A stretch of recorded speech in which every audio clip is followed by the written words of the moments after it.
Welcome to Season 2 of Build and Grow, a series dedicated to helping businesses go beyond financial management to achieve financial growth, resilience, and innovation.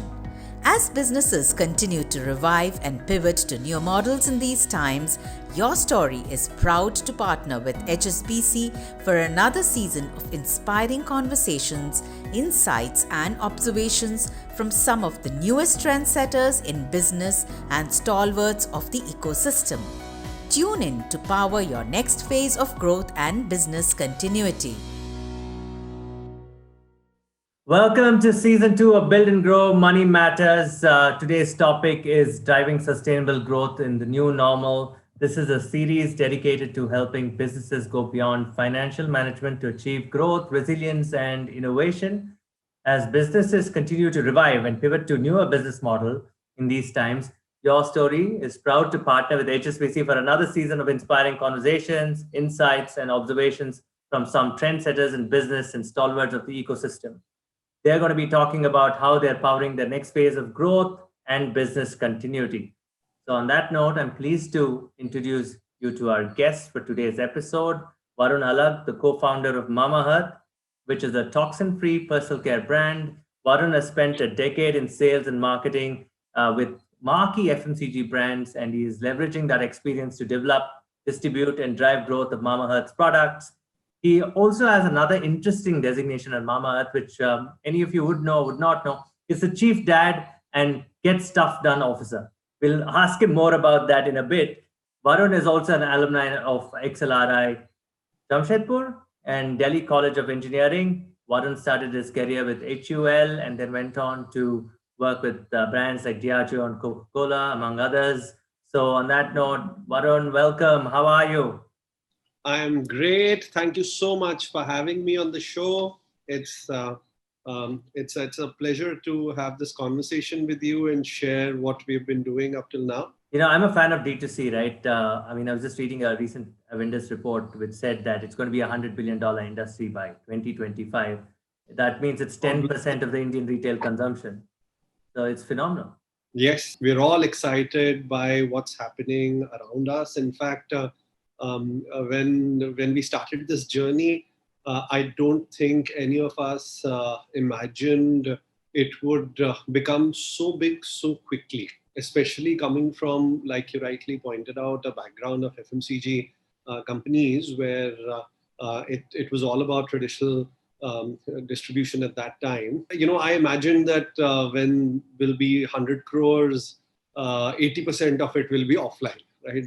Of course, that's how brands are built, right?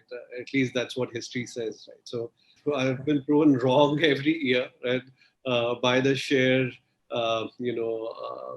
change in consumer behavior and some of the trends that have shaped up very quickly, and we're in a good place because we were built like that. We're actually, bearing a lot of fruits because of the trend shaping up quickly because of our readiness. No, that's well said. So in 4 years, and the growth that you've had is phenomenal. So I want to know, let's talk about these categories. You started off as a, baby care range product. You started off 4 years ago into that. Now you've diversified into skin and hair care products for men and women. And it's phenomenal that you cater to mothers also and the consumers. You have 1.5 million consumers that you've catered to. You want to talk about that 4-year journey? Sure. Of course. So for us, this whole journey started with our own personal problem of not being able to find great products for our son, Agastya. And of course, as all consumers who face problems, the first thought that usually comes is that someone should solve this, right? Someone should do something about it. And because we were buying imported brands from US, UK. Ghazal had already been exposed to some of these toxin-free brands while she was in New York, and she was ordering all of that, right? And we were like, posting on Facebook, "Hey, anyone coming back from US?" You remember some of those messages that you used to see on timelines? It is largely parents who are wanting stuff for their kids. So we saw that happening not just with us, but with our friend circles. It was a it was a conversation which was active, right? And we realized, hey, why can't we do something about it? So the problem became a purpose, right, that we wanted to solve, and which is how we quit our jobs and started this company, launched the brand in 2016 December, as like you said, with a baby care range, about 6 products in baby care, all certified safe from madesafe.org. And that's how we started building. And that's it. I think one of the very, very core to our DNA values that we have had is consumer centricity and listening to our consumers. We did that before we launched, and we did that very, very extensively. Right? We talked to a lot of mothers at that time, and after we launched, every order that we were sort of shipping, we were talking to those consumers about their experiences, about how they came about, and how they like the story, what they like about the products, etc.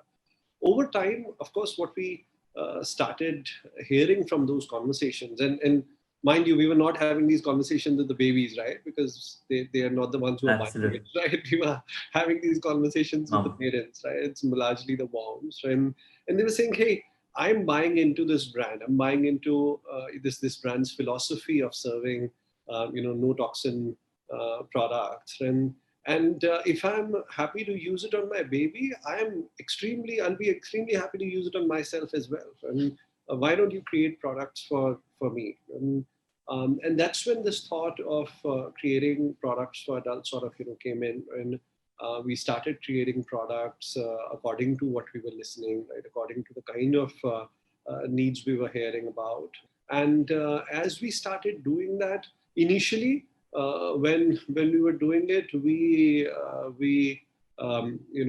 our objective was, hey, let's serve the cohort of these young mothers who are buying from our portfolio. But when we took that concept to them, what we realized was that for a long time, India has been conditioned that anything that you target at moms gets clubbed into a pregnancy phase product, because what's been targeted at moms are stretch mark creams, stretch mark oils, which are all pregnancy based products, right? So we were alienating a large cohort of our own consumers, and who felt no, this is I to am out of pregnancy and doing this, right? And hence we pivoted and we said, hey, what people are buying into is our why, and they're not buying into our what. And if that is the case, we should create and we should market these products and create a mix which is non-alienating, which is based on our whys rather than on who we are targeting. And that's when we created the whole range with that in mind, and that it's goodness inside, right, which has been our purpose. And that is what we need to bring out from our packaging, from our product, from our story, and ensure that that is what gets communicated over time. And so keeping that in mind, we started sort of shaping up the range and launched a skincare range, then into the hair care range, and then kept innovating, again, basis our listening trends on the kind of ingredients people were looking for, kind of subcategories people were looking for, right, both in baby as well as in adults. So I think that's how that's a great journey. That's a great journey, and very well said. The thing is, the key word here is listening. And current personal care space, although very competitive because there are a lot of legacy brands, the differentiation and the positioning is only possible with listening. Yeah. And that's how you get to grow your customer base, right? You want to tell us how that growth happens, because a lot of people would appreciate that today's world is data. You can listen, and that you can translate into many things, the entire narrative of the entire stack, if you may call it, from the ingredient to the final product. Yes. Can be done, and therefore grow your customer base. Please, something around that. Absolutely, summarized that so well. So I think the one thing that we have a lot more of than what traditional brand marketers used to have is data. And how we act on that data across the different parts of our value chain is what finally delivers that differentiation and hence that growth. And now the first part of that data is understanding which propositions will connect well and fire, right? So for us, creating the right mix based on that toxin-free story, and how do you communicate and tell that story, and how do you keep hearing and listening back on how people are responding to that story, how they are spreading that story, and was the first big piece. And then secondly, like I said, right, listening into what kind of problems are consumers facing, and what kind of DIYs are they sort of doing more of, be it and that they're sharing on social, on YouTube, etc. That can be converted into easy, convenient to use products that they would like to use, right? And basing your innovation funnel on that. Yeah. Using data for growth marketing, right? Understanding which cohorts are working for you, creating right lookalikes of those cohorts, and then targeting those specific consumers. And then also using data for personalization. Once someone has purchased, how do you create a specific funnel and journey so that they go through content which is relevant for them, and because of which they are far more engaged with your brand. So I think the use of data as information across the value chain, and is what finally differentiates us and helps us deliver far sharper growth. And does that customer base appreciate this? That it's hyper personalized? Of course, who I think who will not appreciate if you're Absolutely. Absolutely. personalizing a message to someone. Absolutely. Right? It just as long as it's not intrusive, of course. of course. So this personalization is more about, hey, I know you, and hence what I'm going to tell you is going to be far more relevant to you, right? Rather than telling you something which is irrelevant. I think it's personalization leading to relevance, right? Rather than intrusion. That is good advice to entrepreneurs watching this, right? It's relevance is the key, and that relevance will spread the word of mouth, right? And then you can have your marketing, go around what makes sense for a Vishal or a Varun, right? Is that your approach? Yes. Now I want to go into a subject that people talk about, the unit economics. They talk about the effects of the pandemics on business. Do you think being a digital first brand, has led you to have better unit economics, and working with multiple channel partners like e-commerce have worked in your favor, and also therefore getting investor interest in better valuations? So talk about this here in terms of growth and engagement also. From a unit economics perspective, I think there are things which are strategic in nature, and then there are things which are more tactical in nature. D2C business is clearly a strategic business for us, and so while unit economics there also continues to be positive, but compared to, let's say, an offline business where you might get far better unit economics in the short term,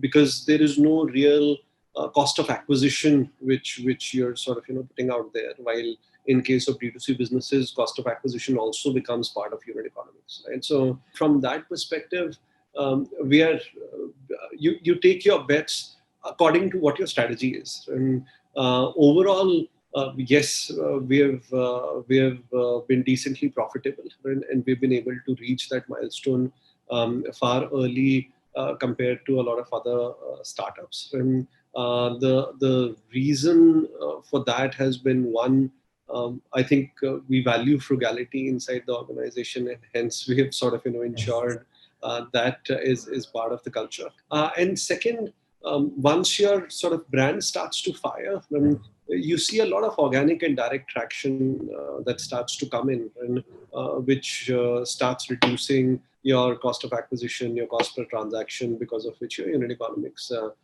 become far better. Okay. Impact of COVID, in fact, has been quite positive on the business for us. And we were a business which was 90% e-commerce as a business, and we saw two key things happening. One, our frequency of purchase for buyers who were already purchasing in e-commerce going up. And secondly, a lot of new consumers from tier 3 and beyond, and coming on board, and not just on Amazon, Flipkart, but directly on our D2C websites, right? Our contribution from tier 3 and beyond has gone up by 10%, right, in contribution terms in the last 6 months itself, and largely led by the new consumers who have joined in, and with COVID coming into play and they not stepping out Okay. and going to buy brands offline, right? So that's led to growth becoming even faster than what we had planned, right? Okay. So in a very Okay. good place to be. Okay. A lot of the SaaS businesses look at LTV to CAC, Yeah. and I sometimes look at a D2C business in a similar vein. So for your growth and engagement, is that a measure too? That, Yes, this, of course. Of go course. on. Yeah. Yes, it is a measure, and we also follow the LTV to CAC greater than 3, principle, and we are good, right, and very good, in fact, on some of those metrics. Our 3-month metrics itself meets that bar, and Nice. so good place from that perspective. Okay. But yes, one should have a clear measurement around some of these Absolutely. numbers. Even your first purchase unit economics, you should be aware of. Your Yes. break-even unit economics, you should be aware of from D2C perspective, and then the LTV CAC ratio is what you should be aware of, so that you understand what is the maximum marketing spend that you can do and to acquire that same consumer. No, fantastic advice to entrepreneurs here. The COVID also made many businesses pivot. Did you have any places in the supply chain, product management that you had to pivot? Obviously, the business itself is solid, Yeah. but certain products, categories that had to pivot. So, And also, what's the new normal there for your business? No, I think what we changed started changing quite quickly, and was more on the supply chain front. And the one thing that we started doing was localization. And some parts of our PM and RM were import dependent, when especially PM, from China. And Yes. so we quickly acted, figured out Indian vendor replacements of those PM parts, and even got some of the vendors to invest in capacity to ensure that they're able to sort of support and move that to India. And so our manufacturing, any which ways, was 100% made in India. And but now 99% plus of our PM RM is also all made in India. And, that is one thing that we did. The second thing that we did was decentralization of warehousing. And, earlier, we had large reliance on 1 or 2 big warehouses based in one location, which was in North. And we took quick steps. In fact, during the pandemic, during the early lockdown stages itself, we opened warehouses in Bangalore, Chennai, Kolkata, and Bombay, of course, we already had, right? And that ensured that there is some de-risking that happened to the business, right? Because you will continue to face uncertainties over the next 6 to 8 months. And part of those uncertainties will be certain areas getting under lockdown, certain warehousing facilities where you might find COVID cases, because of which you'll need to shut them down. And in those scenarios, you at least have options to fall back on. And so I think those 2 are the big ones that we did quite quickly. Okay. I was again going back to that Avendus report. I bring that in because it's very interesting insights when it said, it took brands in the 90s 20 to 25 years to get to 100 crores in India. Because they're mass market, they had to go towards distribution, retail, right? But in a D2C, it's very easy to get to 100 crores in 4 years or 5 years. And a lot of brands have done that. Like you said, Boat is one of them that's done that. Right? You yourself have done that, right? And there are a bunch of others like Wow that have done it. So, from an entrepreneur standpoint, who's getting into this segment at this point of time, right? The fundamental differentiation is the changing customer mood towards online ordering. Is that the single most biggest factor for our new brands? I think that factor, of course, is there. Yes. That factor is shaping up the overall e-commerce ecosystem. But the bigger factors from a perspective of D2C brand, first, I would say democratization of media. The quantum units in which you used to buy media earlier, was very high. A GRP or a print insert, and used to be fairly expensive. And and the impact of that, right, used to be far lower because they were all mass mediums, right? And hence, if you have a product which is specific to a certain cohort, right? Like for us, when we started, it was about evolved parents, right? And you want to just reach out to them, right? If we were born 10 years back, then there would be no medium which will be able to help us get, reach out to these specific cohort effectively, and even measure how we are doing while communicating with that cohort, right? The fact that now you have mediums through which you can reach out to these specific consumers effectively and scale them as you grow rather than having to pre-invest is one big difference, which is leading to exponential growth of D2C brands. And second, again, is democratization of distribution, right? So again, if we go 10 years back,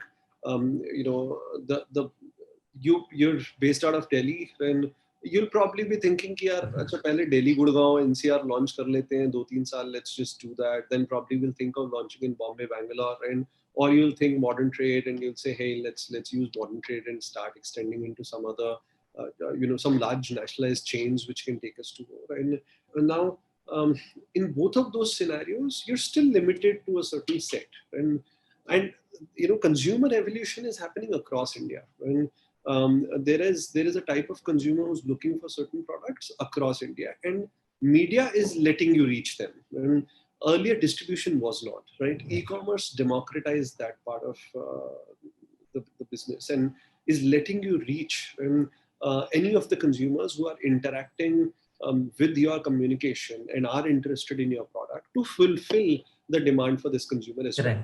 Suddenly 30,000 pin codes are open for you sitting out of Delhi. And again, unheard of earlier, right? And which is why the brands are able to close the conversation and not just market, but sell. And I think third thing that is leading for, working in our favor is our ability to innovate aggressively, and because of a continuous feedback loop, right? We are directly connected with our consumers, and because of which the ability to listen, the ability to talk to them, the ability to get feedback on products is far quicker, and because of which you can improve, you can provide new products, you can provide new categories far more quickly than what was happening earlier. And I think those three is what is letting brands scale up far more quickly than what was possible. I absolutely agree with that. And also the fact that now that you have all this knowledge, you can also get into retail if you want it, experiential stores, selling to smaller stores, kiranas maybe, I have a distribution. Your thoughts around that quickly before we move on to the next question. Which we already are. So like you rightly said, I think we have some understanding as to what is selling really well, which geographies are doing well, basis which we have already started expanding, and creating some retail footprint. When we're there in about 3,000 odd stores already in 40 odd cities. Most of them have been through inbounds where it's direct to retail kind of approach. Yeah, so people have reached out, right? But then when we have set it up, we have gone through the distributor mode, right? Okay. Rather than directly, because Indian retail ecosystem still is credit driven, right? And then risk of credit needs to be managed by someone who's locally present and has absolutely. And so that's how we're sort of doing that. But you're right, Varun. That's another thing that brands have to keep in mind before getting into retail, right? It's a credit driven thing. You want to advise them there? Absolutely. So, see, retail is what I would call it's a black hole, right? If you want to create sales, then you can just go and distribute, and you'll feel like, hey, I made sales. But it's really when it comes to recovery of your collections, right? Is when you come to know of what you've actually sold, and because the only thing that you'll be able to collect is what you've actually sold outside of the store, right? Mm-hmm. And that's when it hits people. Oh, okay, this is different, right?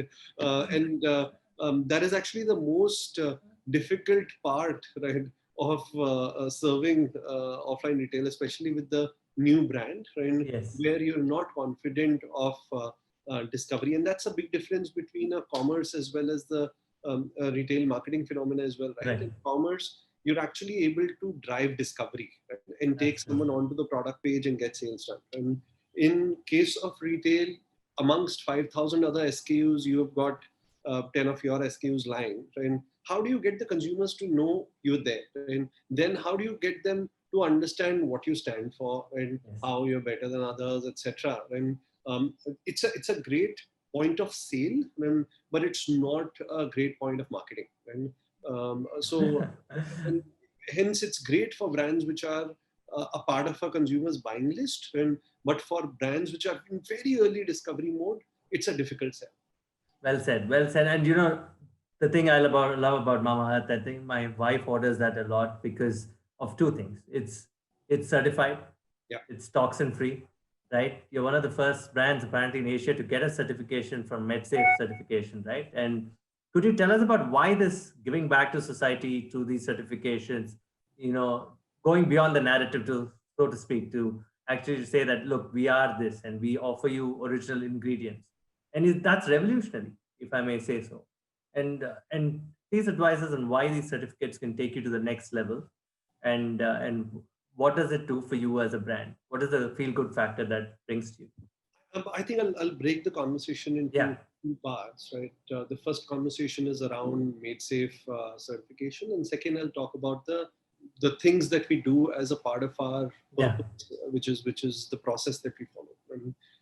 Now, from a certification perspective, I think very early on, what we realized was we were getting into a very high level of involvement category. And a mother is going to buy this product for their baby. And now, as a brand, you might say, 100 things, but it's finally a manufacturer's speak, right?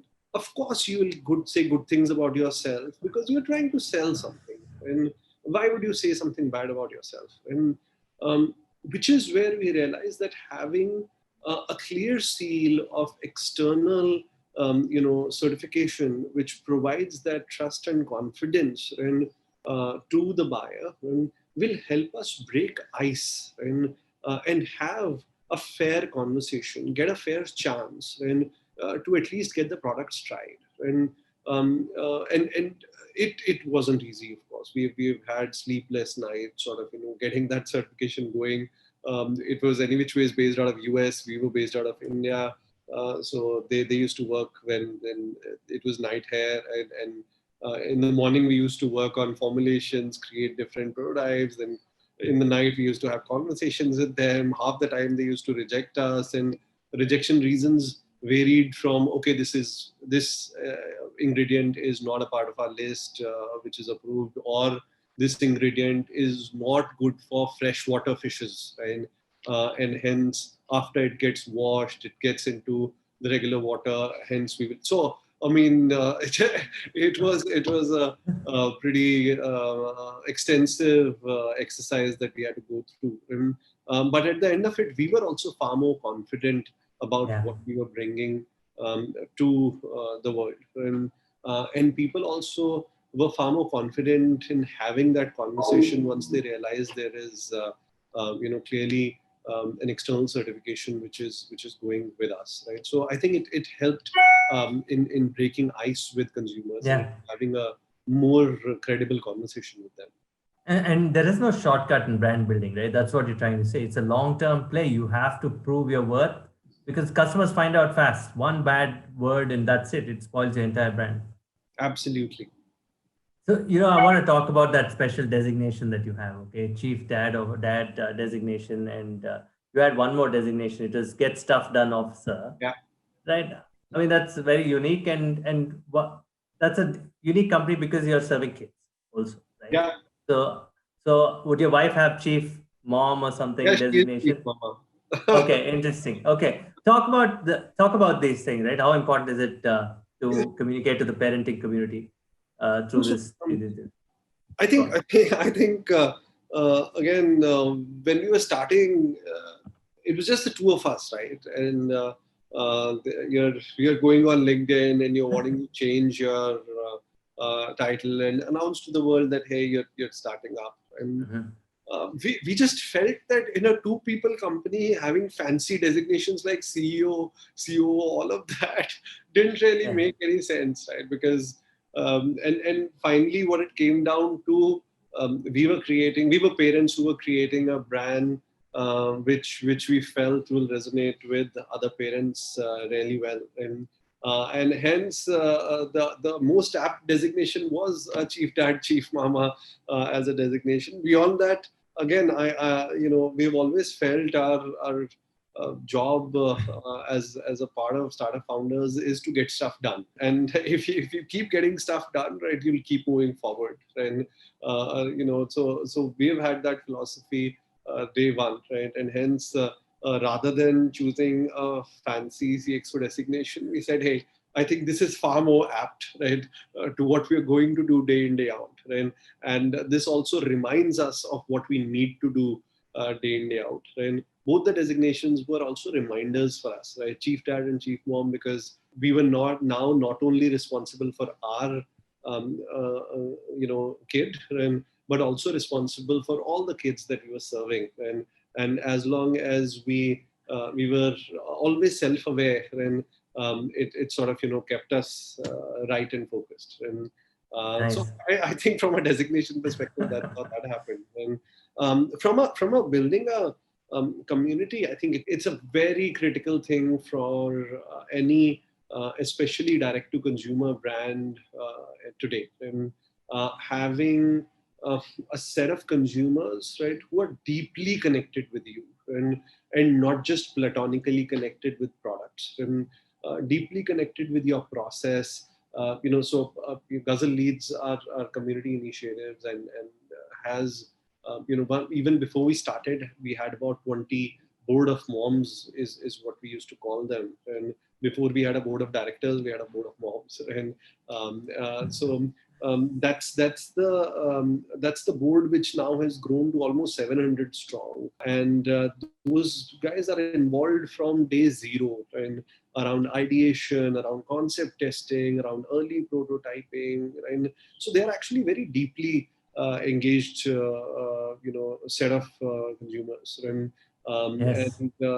they then are loyal advocates, right? They are the ones who will always be absolutely honest and tell us if we are doing something wrong, and to our face. So, a community is great.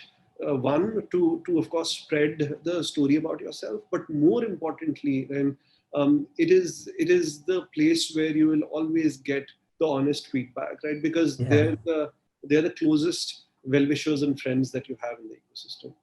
Yeah, that moves me to the next question, which is very important for you, right? This community will help you with better customer engagement, retention, and therefore also the expansion plans that you'll follow, right? So in this category, where some of the biggest challenges that brands face are customer engagement, retention, and expansion. So talk about it from this standpoint, right? How do you use the community to do these three things? Vishal, I mean, I wouldn't lie, and purely using community for expansion and acquisition is fairly difficult, right? Beyond a certain level, and so till a certain level, which is especially your early majority, your late majority, then your early majority is actually where you get your community from. Your late majority is where your community can really help you in getting to grow. And but once you get into the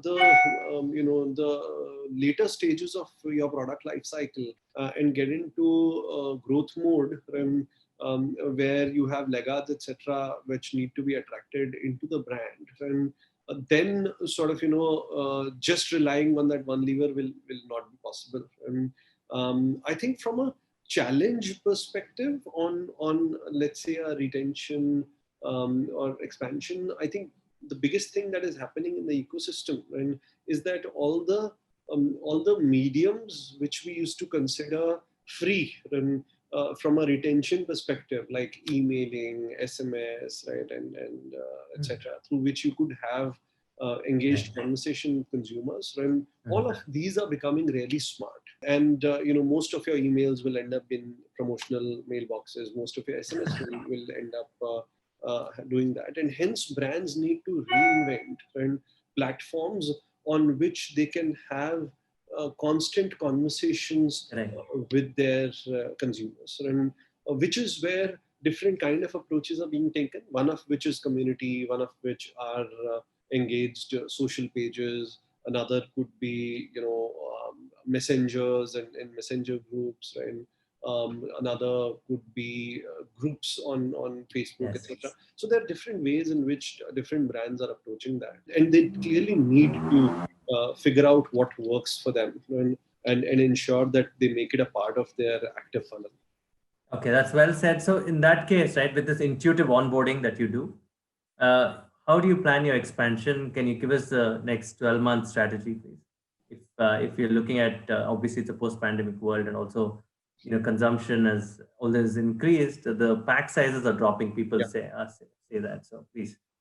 I think for us right now, again, we're at a stage where we see there is a large section of consumers who are still not into the brand franchise, and not even into the awareness funnel for the brand, and hence for us the continuous focus over the next 12 months is going to be on how do we expand that awareness funnel, and how do we get people to know about our purpose of goodness inside, and what we are doing, more importantly, how we are doing it, and why is our process so much better, right? Our process benchmarks of plastic positive. We've recently launched again, something extremely new in the category and in the industry called plant goodness, right? Where for every order that you place, and you'll actually be able to see a tree that has been planted for you, and you'll get a proper email which has the location of that tree, a picture of that tree which has been planted, right? A name, which type of tree has been planted for you, right? And we've committed to 1 million trees over the next 5 years, right? Some of these things, right? We just need to take the story and tell a larger mass of consumers, right? Our focus over the next 12 months will be to do that effectively, and that's how we plan to grow. That's phenomenal, Varun, and I hope that story of tracing back the product ingredient would be an amazing thing to tell for sure. And because this show is called Money Matters, what is your financial ideology that you live by? Okay, and how does one work towards growing your money? Because a lot of our country celebrates the growth in revenues. You know what I'm saying? Oh, 5 years, these guys got to 700 crore, 1,000 crore. But but behind that, there's a lot of work that goes into how you grow your money. Quick thoughts on that. So let me first talk about, from a company perspective, what the philosophy has been. And I'm a middle class boy, fairly chindi, and very spending, right? No, but I think frugality is a value that we cherish a lot inside the company, and we define frugality not by saying that we won't spend, right? But we define frugality. Let me give you an analogy. We define frugality by how India buys groceries or vegetables. Right? You might be rich, you might be poor. Right?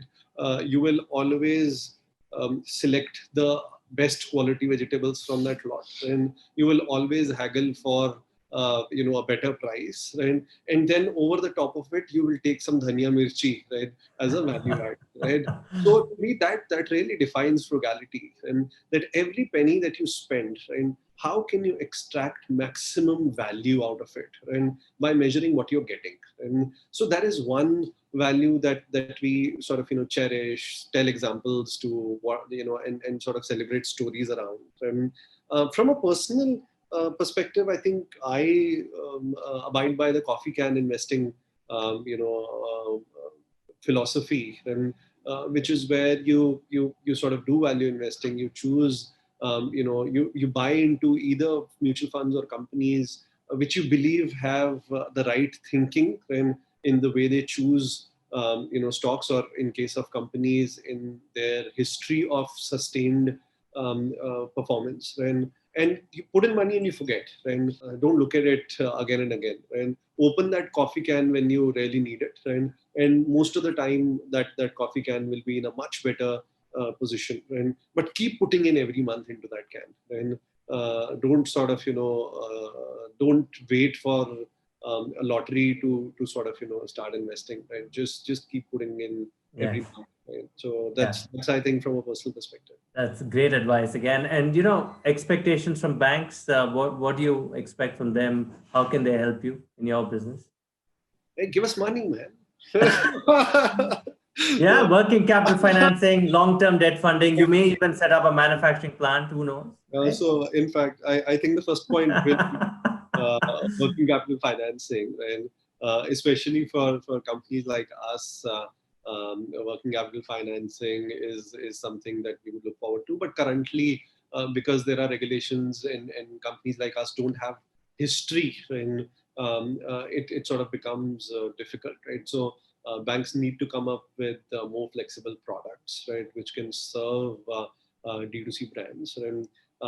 And second is, I think, improving digital assets, right? So we are operating digitally, our consumers are operating digitally, and providing more solutions to manage refunds, to manage our transactions, right, etc. And improving on that front, those two is what I would say. No, that's fantastic, Varun. You've been an amazing guest today, and thank you for being on episode 2 of Build and Grow Money Matters. And that's a wrap. Thank you very much, Varun. Thank you so much for having me.